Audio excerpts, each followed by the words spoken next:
नए भारतीय न्याय सिद्धांत के आधार पर धार पुलिस ने धार के बहुचर्चित अवैध मादक पदार्थ मामले में सनसनीखेज खुलासा किया है, जिसमें मुखबिर ही उक्त घटना का षड्यंत्रकारी निकला है। पूरे घटना की जानकारी देते हुए जिला पुलिस अधीक्षक मनोज कुमार सिंह ने प्रेस वार्ता के माध्यम से बताया कि 5 जुलाई को धार पुलिस को अवैध गांजे की डिलीवरी की मुखबिर से सूचना मिली थी, जिसके बाद हटवाड़ा स्थित अंग्रेजी शराब दुकान के सामने श्याम ऑटोमोबाइल की दुकान के ऊपर समर्पण खत्री के मकान की तलाशी ली गयी, जिसमें मकान की दूसरी मंजिल पर बिस्तर पेटी के अंदर से कुल 1 किलो 198 ग्राम अवैध गांजा, 21 ग्राम अवैध एमडी पाउडर, 2 ग्राम अवैध ब्राउन शुगर व अल्फाजोल टैबलेट मिली थी, जिसको पुलिस ने जब्ती कर विभिन्न मादक पदार्थों की धाराओं के अंतर्गत मामला पंजीबद्ध कर विवेचना शुरू की, जिसमें मौके पर पाए गए तथ्यों के आधार पर संदेही समर्पण खत्री से पूछताछ करने के दौरान किसी अज्ञात बदमाश द्वारा षड्यंत्र पूर्वक अवैध मादक पदार्थ को व्यापारी समर्पण खत्री के घर की दूसरी मंजिल पर बिस्तर पेटी के अंदर रखकर पुलिस को सूचना देना प्रतीत हुआ, जिस पर पुलिस ने गंभीरता दिखाते हुए गठित टीम के माध्यम से कार्रवाई करते हुए बारीकी से जांच पड़ताल की व शहर में लगे सीसीटीवी कैमरों को चेक करने पर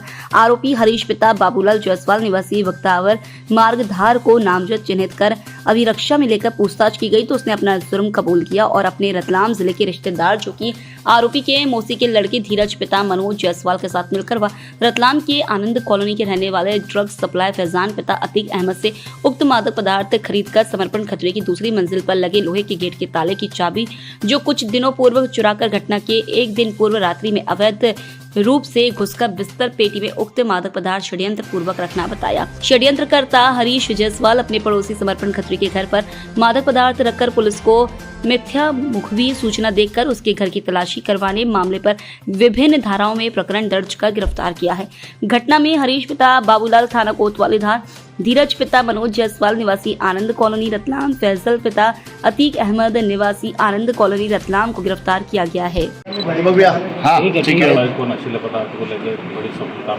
देखिए 5 जुलाई को एक सूचना प्राप्त हुई मेरे मोबाइल नंबर पे कि धार शहर के इस मकान में, खत्री जी के मकान में अवैध रूप से गांजा, अफीम और बहुत सारी सामग्री रखी हुई है। तत्काल सूचना तस्दीक करते हुए हमारी पुलिस की मौके पे पहुंची और मौके पे पहुंचने के बाद वहां पे जो सूचना निशानदेही बताई गई थी, वहां पे गांजा मिला, अफीम पाउडर मिला, अल्पाजन गोलियाँ मिली और मिलने के बाद हम लोगों ने कार्रवाई वहाँ पर शुरू करी।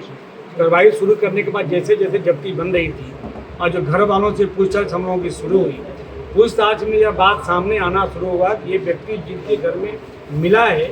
ये लोग इस पर लिप्त नहीं है। उनसे बातचीत करने के बाद कहाँ से लाए, कैसे लाए, उनसे बातचीत क्रम में संदेह हो रहा था कि ये संभव कि व्यक्ति लोग दोषी न हो। इसी क्रम में घर वाले, मोहल्ले के लोग मेरे पास आए। उन लोगों ने बताया कि सर कहीं से तस्दीक कर लीजिए, ये घर वाले इसमें सम्मिलित नहीं, अच्छे लोग हैं। तो पूरी घटनाक्रम को तस्दीक करने के बाद चूँकि NDPS का मामला था, जहाँ से जब्ती होती हुई गिरफ्तारी भी करनी पड़ती है। पूरे प्रकरण को मैंने अपने वरिष्ठ अधिकारियों को अवगत कराया, पुलिस मुख्यालय, IG साहब सबको बताने के बाद मैंने कहा कि नहीं, न्याय करना आवश्यक है। तो हम लोगों ने प्रकरण तो पंजीबद्ध कर लिया था बट गिरफ्तारी नहीं करी थी और हम लोगों ने इसकी जांच करना पूरी तरह शुरू किया। जांच के क्रम में जब मामला उलझती चला गया, यह लगा कि जिसके घर से जब्ती हुई है नहीं मिला है, तो हम लोगों ने जो मुखबिर का फ़ोन मेरे पास आया था उस नंबर को हमने तस्दीक करना शुरू किया, उसको उठाया, उससे बातचीत करना शुरू हुई। यह पता लगा कि वो व्यक्ति किसी दूसरे का मोबाइल नंबर लेकर के उससे फ़ोन के SP साहब को किया है, मुझे किया है। उसके तह में हम जाने लगे, लेकिन बार बार पूछताछ करने के बाद यह व्यक्ति स्वीकार नहीं कर रहा था। तो हम लोगों ने पूरा मोबाइल फॉरेंसिक, साइबर फॉरेंसिक, पूरी PSTN डाटा, सीरियल एनालिसिस सबके माध्यम से हम लोगों ने तस्दीक करने का प्रयास किया कि आखिर ये सामान आया कहाँ से। तो जो व्हाट्सएप चैटिंग हो गया, मोबाइल फॉरेंसिक हो गया, सबकी जांच करने के बाद हमारी साइबर की टीम ने काफ़ी इस पर मेहनत किया है। TI समीर ने काफ़ी मेहनत किया, CSP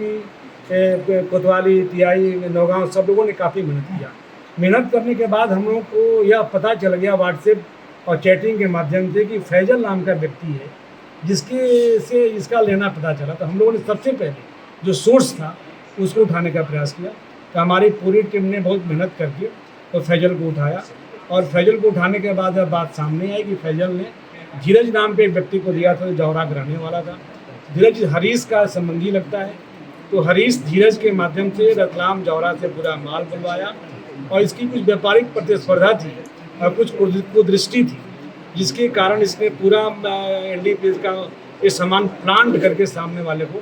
बुरी तरह फंसाने का प्रयास किया था। तो ये मेरे लिए बहुत चैलेंज था, पूरे पुलिस के लिए बहुत चैलेंज था कि किसी को न्याय दिलाना हमारा परम कर्तव्य होता है, न कि किसी को दंड दिलाना। तो जो न्याय का सिद्धांत है, नया कानून जो लागू हुआ है, तो सबका अध्ययन करने के बाद मुझे लगता है कि एनडीपीएस की हिस्ट्री में पहला केस होगा जिसको बहुत ही गंभीरता से,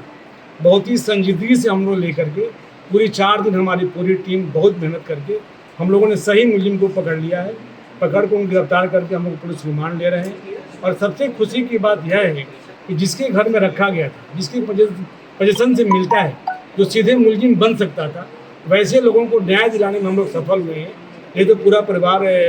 परेशान हो जाता। जो कोई अपराध किया नहीं है उसको जेल जाना पड़ता अगर हम लोग त्वरित और गंभीर और बड़ा माइन्यूट विवेचना नहीं करते। तो मुझे अपनी पूरी पुलिस टीम पे गर्व है,